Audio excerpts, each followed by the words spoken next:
Viu? Tá certo. Bem, vamos começar nossa... Já são 8h01, quase 8h02. Então, eu queria... Professora Maíta Poli de Araújo, professora assistente do Departamento de Ginecologia, da Escola Paulista de Medicina, uma grande especialista em ginecologia do esporte. Queria agradecer a sua disponibilidade, Maíta, de estar aqui conosco mais uma vez e nos falar sobre o uso recreacional de androgênios. Fique à vontade e, mais uma vez, muito obrigado. Eu que agradeço o convite. Uma das coisas... A pandemia nunca é boa, né? Mas acho que uma das coisas boas é a gente se reunir, conseguir se ver, mesmo que virtualmente, nessas reuniões, né? O Gustavo tinha me chamado ano passado e não deu certo. E agora nós estamos... Vocês estão vendo a minha tela, o meu slide? Sim, perfeitamente. Legal. Vamos lá. O tema é muito interessante. Na verdade, eu coloquei uma frase a mais, viu, professor? Que quando a gente fala uso recreacional fica meio estranho, né? Mas é mais na esportista amadora. E eu quero trazer um pouquinho para vocês o que tem acontecido também na pandemia, né? Se essas esportistas amadoras, o que tem sido feito. Porque depois que abriram as academias, parece que teve um boom de treino, um boom de esportistas, e que aumentou de forma muito grande. Então, quem é esportista amadora no Brasil? São essas mulheres que fazem corrida de rua, corrida de montanha, as praticantes de crossfit. Não sei se vocês sabem, mas o Brasil é o segundo país no mundo que tem mais academia de crossfit e tem muita mulher fazendo crossfit de forma amadora. E agora, na pandemia, não sei se vocês sabem, mas surgiram essas corridas virtuais, né, por conta do distanciamento social, etc., as corridas cresceram de forma absurda, em que cada esportista tem lá o seu aplicativo, ganha um kit de corrida em casa, faz o seu pace, manda, né, esses resultados para quem está organizando a corrida e recebe uma medalha em casa. Então, aumentou muito a esportista amadora, que estão treinando muito e que querem um resultado rápido a curto prazo. Para vocês entenderem o que é a definição desta paciente, que talvez vocês recebam, é uma mulher fisicamente ativa, que faz um exercício regular, ou seja, ela tem uma frequência, uma intensidade e tempo. Então, normalmente ela fala, eu treino 5 vezes por semana, a minha intensidade é alta, ou elas falam assim, o meu pace, né, o pace é o quanto de corrida que ela tem, é de tantos quilômetros por hora, e eu treino 60 minutos por dia, por exemplo. O objetivo dessas mulheres, normalmente, é a melhora do condicionamento físico, diversão e envolvimento social, como essas corridas de rua, e podem ou não participar de competições. A maioria delas realmente participa de competições chamadas amadoras. Qual que é o problema? E que aí entra os androgênios, né? O problema é que o esporte amador, principalmente as mulheres, elas acabaram entrando na mídia social de uma forma muito forte. E esse tipo eu vou chamar de paciente, mas esse tipo de mulher, ela tem o esporte como um ofício, né? Então, quanto mais forte ela for, mais magra e mais rápida, mais curtidas ela vai ter.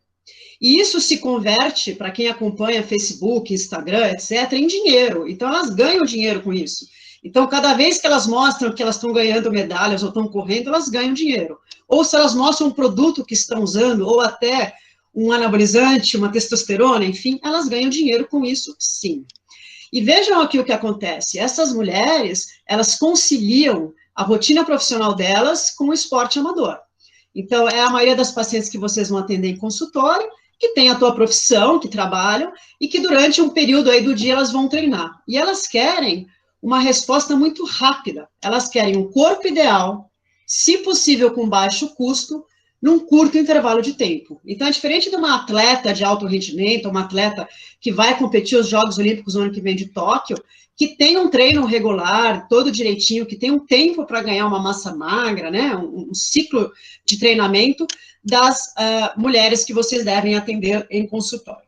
Bom, o que acontece? Os androgênios, eles têm um efeito anabólico muito importante, dependendo da dose, e aqui é uma revisão sistemática seguida de meta-análise, que mostra que existe um aumento, sim, de força, dependendo do androgênio que é usado, principalmente os esteroides anabólicos sintéticos, e um emagrecimento. Portanto, é tudo que elas querem, né? Sabendo usar direitinho, de uma forma suprafisiológica, elas vão conseguir isso, sim. O que acontece com o uso dos esteroides anabólicos androgênicos? Tem hipertrofia, tem uma recuperação muscular, portanto, ela treina, no outro dia ela já está pronta para treinar de novo, então ela acaba tendo uma formação de miócitos grande, ela consegue perder o peso, ela aumenta a performance, e com isso ela tem uma estética que ela quer. Então, é tudo realmente o que elas querem. Quais são os principais androgênios que são utilizados nestas mulheres, né, de forma recreacional, tá? E aí, entendam vocês que não existe uma indicação formal nenhuma, não é uma terapia hormonal, não é nada disso, são doses suprafisiológicas para ter um efeito anabólico. Então, o que elas usam? Elas usam muito oxandrolona, eu vou mostrar alguns trabalhos, elas podem usar de forma injetável, que é mais barato até do que a oxandrolona, e aí aqui eu cito principalmente o estanazolol e a nandrolona, que é mais barata, e aí é no mercado negro. Os androgênios tópicos, como, por exemplo, os adesivos, o gel de testosterona, não tem tanto efeito anabólico, então elas não usam tanto essa substância por esta via. E aí vem os famosos implantes subcutâneos, que eu tenho que falar, não tem jeito, eu acho que a USP, a Unifesp, a gente tem que falar em reuniões clínicas o que está acontecendo, porque somos formadores de opinião, né? E aí o que está na moda, se vocês entrarem na mídia, e as pacientes entram na mídia, existem, então, sites dizendo que vamos falar sobre modulação hormonal, e vejam aqui, ó, quando a dieta e o treino não funcionam, então esses dois colegas vão falar o que eles têm que fazer, e aí tem os implantes hormonais, vocês sabem, devem saber que existem 2 laboratórios no mercado, aqueles que são permanentes, e que tem que, os 2 são implantes subcutâneos, e tem esses que são absorvíveis. E vejam vocês que é muito difícil concorrer com esse mercado, né? Vamos ouvir aqui uma atriz global. As atrizes estão aderindo à moda dos implantes hormonais. Uma delas é Débora Seco, que usa o chip há 1 ano e 3 meses. Atualmente, ela tem 5 implantados na região do glúteo, mas não foi só por questões estéticas que Débora optou pelo implante. Todas as minhas reclamações pré-menstruais acabaram completamente. Dor de cabeça, cólica, eu fiquei com muito mais libido, com muito mais força física, muito menos preguiçosa, com muito mais disposição. Meu corpo respondeu muito mais rápido ao exercício. Meu corpo não precisa comer tão pouco para ficar bem. E não engravido, e não menstruo, e não tenho todas as consequências da menstruação para a mulher. Quer dizer, é difícil concorrer, né? Com uma Débora Seco, que fala que ganhou massa magra, que está bem, que não tem TPM, que não é engravida, então, realmente é complicado, né? A Débora Seco não é uma esportista, entre aspas, mas ela é aquela usuária recreacional, sim, dos androgênios, né? Quais são as principais modalidades esportivas que usam androgênio, que talvez vocês recebam em consultório? Vejam aqui que são as praticantes de fisiculturismo, corrida, levantamento de peso, né? E aquelas que praticam academia. Então, a forma recreacional dos androgênios tem a ver com academia, né? Nós falamos que os androgênios no esporte são doping, e hoje em dia o esporte amador, ele é suscetível a fazer exame antidoping, e eu vou mostrar para vocês o que pode acontecer com os médicos que prescrevem, né? 1 em cada 5 praticantes já fez uso de substâncias anabólicas e androgênicas, e isso aqui é um trabalho italiano mostrando quais são as consequências desse uso. Quais são os androgênios que essas mulheres usam? Então, essa aqui é uma tese de antropologia, né, na Universidade de Brasília, uma tese de doutorado, e eles mostram, na verdade, os esteroides anabólicos sintéticos em mulheres que fazem academia. Vejam vocês que interessante o perfil, né, destas mulheres, ó. Então, a gente tem mulher com 46 anos, com 23 anos, né, então, mulheres normalmente no menacme, e que querem, por exemplo, emagrecer, ficar gostosa, evitar o sedentarismo, e aí usam vários anabolizantes. O estanazolol e a oxandrolona disparada é a mais usada, e existe muito comum, pessoal, uma associação de substâncias. Então, uma oxandrolona, estanazolol, um trebolol, e às vezes um GH e um diurético para limpar tudo do corpo, né? Eu trouxe aqui para vocês os valores do mercado, isso aqui é dessa semana, no Mercado Livre, que você pode comprar, as atletas conseguem comprar sem receita, então, por exemplo, uma oxandrolona não é barato, está R$100 mais ou menos, e aqui o estanozolol ao redor de R$160, né?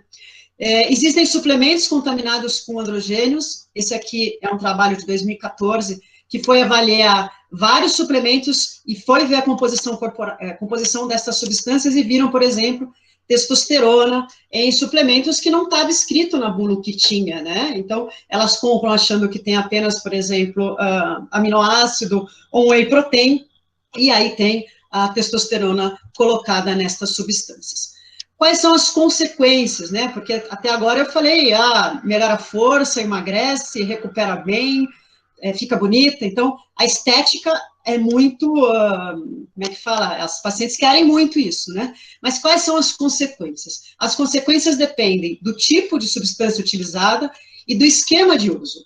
Então, para vocês entenderem, o uso amador, né, o uso recreacional dessas substâncias é diferente de uma terapia hormonal, por exemplo, que tem alguma indicação clínica, a gente pode até comentar depois sobre terapia hormonal pós-menopausa, que tem guidelines bem estabelecidos, né? Como é que elas usam? O mais usado é em ciclos, então, elas tomam, por exemplo, uma oxandrolona comprimido durante 4 semanas e para, ou em pirâmide, então ela começa com um pouquinho de esteroide anabólico, vai aumentando e depois diminui. O stacking, que são vários esteroides ao mesmo tempo, então junta uma oxandrolona com estanozolol, e o combinado, que é bem grave, né, não é menos grave, porque todos são complexos, mas juntar uma efedrina, juntar um GH, insulina, e depois colocar, por exemplo, um diurético para eliminar todas essas substâncias do corpo. E as consequências dependem muito, então, da substância, mas elas afetam múltiplos órgãos. Então, nós temos efeito no corpo, né, no couro cabeludo, alopecia, hirsutismo, acne, alteração da voz, alteração cardiovascular, principalmente alteração do perfil lipídico, o risco de trombose, hipertrofia de ventrículo, lesões hepatocelulares, colestase e raramente o hepatocarcinoma, mas tem relatos na literatura. Aqui é importante falar das lesões musculares e das tendinoses. Então, tem aumentado muito, por exemplo, ruptura espontânea de peitoral maior no crossfit, ruptura de tendão do calcâneo. Então, a paciente começa a treinar, forma uma tendinose e tem uma ruptura abrupta, né? Porque esse músculo, ele não aguenta tanto esse treino, né? Que é rápido. No sistema reprodutor, alterações menstruais, hipertrofia de clitóris. No rim, essa alteração, por exemplo, de insuficiência renal aguda, nós não sabemos se é um efeito direto da substância utilizada ou porque estas mulheres começam a treinar demais e aí elas fazem uma rabdomiólise, então elas queimam a gordura, já não tem gordura e acabam pegando o músculo como substrato energético e aí leva a uma insuficiência renal aguda. Então, essa segunda teoria é a mais provável. E não menos importante são as alterações de comportamento, como agressividade, depressão, psicose e vício, que vocês devem prestar muita atenção ao atender as pacientes de vocês hoje no consultório.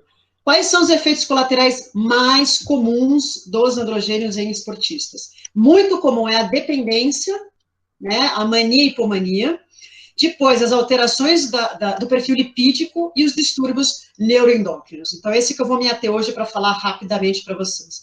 E aí vem as outras, né, o que é comum, estria, violência, hipertensão, insuficiência renal, ruptura do tendão, etc. E pouco comum, pouco provável são as neoplasias, e até tem alguns trabalhos falando de déficit cognitivo e apoptose neuronal, que não está muito bem estabelecida, não tem um nível de evidência alto. Mas o que tem nível de evidência grande mesmo são as dependências, e aqui são dos anabolizantes, que são os esteroides anabólicos androgênicos, quase 58% das usuárias têm dependência, e o que dificulta a suspensão de uso. Se vocês atendem mulheres que fazem uso dos implantes, principalmente com testosterona, vocês sabem como é difícil tirar, né, esse tipo de substância do corpo. E a morte súbita de origem cardíaca é gravíssima, que são aqueles casos em que aparece na mídia, né, uma jovem mulher morreu na academia e ninguém sabe por que morreu. O exercício não mata, o que mata é uma doença cardíaca subjacente e que o exercício é um gatilho. E o que se sabe é que os esteroides anabólicos androgênicos sintéticos, eles fazem uma hipertrofia do ventrículo esquerdo, então vocês vejam aqui, ó, um ventrículo normal, com uma espessura cardíaca boa, uma função ventricular excelente, e aqui nós chamamos de uma hipertrofia concêntrica. Esse músculo não funciona por fibrose e miocitólise. E o que eu quero trazer para vocês, até ouvi um pouquinho hoje o professor Nelson no começo falando, né, da pandemia, mas nós temos casos de atletas que tiveram Covid e que nos tem chamado muito a atenção na medicina esportiva, as miocardites pós-Covid em atletas. Então, esse aqui é um alerta que foi feito pelo grupo europeu que mais estuda coração de atleta, e vejam vocês que 15% dos esportistas têm miocardite pós-Covid. Imaginem, uma esportista em uso de um esteroide anabólico androgênico que pega a Covid e que já tem um risco aumentado de miocardite, esse risco de morte súbita. Para a fertilidade, os impactos são apenas em estudos animais, mas é algo que nós temos que ter em mente, né, como é que vai ser o futuro reprodutivo dessas meninas. Aqui é um grupo que não usou nada, eram animais, ratinhos, sem uso de nandrolona, e aqui uso de nandrolona. Aqui é uma alteração de ovário e útero, e vejam vocês que eles observaram atresia de folículo nos ratinhos que usaram nandrolona, e no útero existe uma adenomiose-like, alteração de glândulas, vacúolos, o que chama muito atenção até no padrão de fertilidade. Há que se pensar sobre isso no futuro. Os sintomas, eles podem aparecer em meses do uso, então coloca um implante ou coloca uma testosterona e já podem aparecer uma irregularidade menstrual, ou demorar anos para aparecer, como, por exemplo, as cardiomiopatias. E a duração dos sintomas, que é muito importante, que tem que ser falado para as pacientes, mais uma vez, pode ser temporário, então se ela para de usar uma oxandrolona, por exemplo, ela volta a menstruar, e o mesmo vale para o perfil lipídico, mas hipertrofia de clitóris e alteração de voz são sinais e sintomas permanentes, não tem jeito. Quais são os riscos adicionais destas substâncias? A proveniência duvidosa dos medicamentos, principalmente de oxandrolona, de estanazolol, né, de farmácias que a gente não sabe como é que são feitos esses medicamentos, as técnicas inseguras de aplicação, principalmente das substâncias injetáveis, uso concomitante com outras drogas, então, o uso recreacional destas substâncias, infelizmente, está associado com o aumento de uso de cocaína e outras substâncias. E eu quero chamar a atenção para vocês de uma coisa que chama doping por cumplicidade. O que é isso? O doping por cumplicidade, muitos médicos não sabem, mas a Associação Brasileira de Controle de Doping do Brasil, ela é do Ministério da Saúde, né, o que a gente tem aí, e vejam vocês que a testosterona e os seus metabólicos, elas são consideradas classes anabólicas, que é S1, que é proibido no esporte amador, e entra aqui também, ó, clostebol, olha aqui, ó, gestrinona, né, que não são a testosterona, mas são agentes anabólicos, e aí tem tibolona, os SARMs, etc. E quando o médico, ele prescreve alguma destas substâncias, ele pode ser suspenso, e o nome dele aparece nesse site. Então, se vocês colocarem agora no Jogo Olímpico, Doping Brasil, por exemplo, infelizmente, essa médica, ela foi suspensa por 3 anos, o nome dela está lá no site, esses 2 médicos, por ter prescrito substâncias proibidas, como, por exemplo, um esteroide anabólico androgênico. E vejam vocês, eu quero chamar a atenção aqui dos implantes, temos uma atleta do ciclismo amador, que está suspensa do esporte por 3 anos, até 2022, porque usou gestrinona, provavelmente aí um implante de gestrinona. Né? Então, é um preço muito caro que elas pagam por algo que foi prescrito por algum profissional da saúde. E, por fim, a dismorfia muscular. A dismorfia muscular, por vezes, é o que está por trás destas mulheres que fazem uso de androgênios de forma recreacional. E é muito importante que vocês tentem ver esse tipo de paciente. Como é que é essa paciente? Ela tem uma preocupação excessiva em não ser musculosa, forte e magra, então ela adota um comportamento inadequado com muitas dietas, começa a treinar demais e tem prejuízos ocupacional. Então ela não trabalha tanto, não tem tanto foco no emprego, né?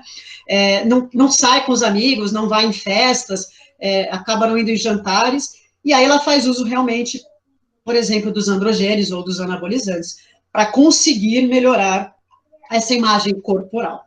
como é que nós vamos atender estas mulheres que fazem uso recreacional dos androgênios? A primeira coisa é entender a anamnese, então fazer uma anamnese bem feitinha, procurando dados ou sinais desse uso dessas substâncias. Então, por exemplo, aqui tem uma mulher de 23 anos que malhava, né, há 5 anos, era estudante de administração, trabalhava num shopping, era casada, não era casada, né, tinha um namorado, e fazia uso, por exemplo, na consulta, 2 anabolizantes. E ela não menstruava há 6 meses. Então, essa pode ser uma queixa de uma consulta de uma mulher que faz uso, por exemplo, de um androgênio de forma recreacional. E aí, uma outra paciente de 46 anos, divorciada, que malhava há 26 anos, já tinha feito o uso de esteroides anabólicos, e na consulta, por exemplo, não usava porque achava que era ruim para o corpo, e aí, durante o exame físico, vocês veem, por exemplo, uma hipertrofia de clitóris. Então, na anamnese, nós já conseguimos, mais ou menos, ter uma dica do que, se ela faz ou fez uso dessa substância. No exame físico, chama atenção muito a presença de acne, né, somente pacientes muito fortes, com uma acne aí, um padrão diferente, a alopécia, o hirsutismo. Aqui eu falo muito para os residentes, que às vezes eles acham que é brincadeira, mas é verdade, as estrias. Então, estria, às vezes, em algumas pacientes, porque você tem uma perda de peso muito rápido, né, e ela tem aquelas estrias importantes, é mais comum em homens, tá, que fazem uso de anabolizantes, e aí tem a hipertrofia do clitóris e a voz mais grossa. Em relação aos exames complementares, eu e o professor Gustavo, nós escrevemos um capítulozinho, uma folha, né, Gustavo, na revista do Fleury, sugerindo alguns exames para acompanhar essas pacientes que fazem uso das substâncias, né, esportistas principalmente. Então, exames básicos como um hemograma, um coagulograma. O perfil de lipídico é fundamental, né, porque tem uma alteração de HDL. Nas pacientes com alteração menstrual, sempre fazer aquela dosagem hormonal básica. Nos suspeitas de colestase, as enzimas hepáticas. E aqui eu quero, na verdade, chamar a atenção para vocês desses testes, que às vezes o ginecologista não costuma pedir, e a gente que é médico do esporte e ginecologista pede mais, né? Então, o eletrocardiograma de repouso nas esportistas que vocês atendem, sempre que for menos de 35 anos, peçam, porque a gente consegue detectar alterações cardíacas subclínicas e que são incompatíveis com o esporte, por exemplo. E toda mulher acima de 35 anos que faz algum esporte, vale a pena vocês pedirem o teste ergométrico. E nas usuárias de androgênios, é importante vocês pedirem um ecocardiograma, sim, tá? Então, qual é a mensagem final que eu quero trazer, né, para vocês? É que, primeiro, não existe nenhuma indicação do androgênio de forma amadora, de forma recreacional, nenhuma, somente no esporte. Por quê? Porque as consequências são imprevisíveis, múltiplas e graves. A gente não sabe o que vai acontecer com estas mulheres, né? E eu quero agradecer, né, dizer que exercício é o melhor remédio que a gente tem, e que a gente tem na plateia aí um super esportista, um atleta, que é o professor Gustavo, que eu tenho certeza que não faz uso de nenhuma substância proibida. Obrigada, pessoal.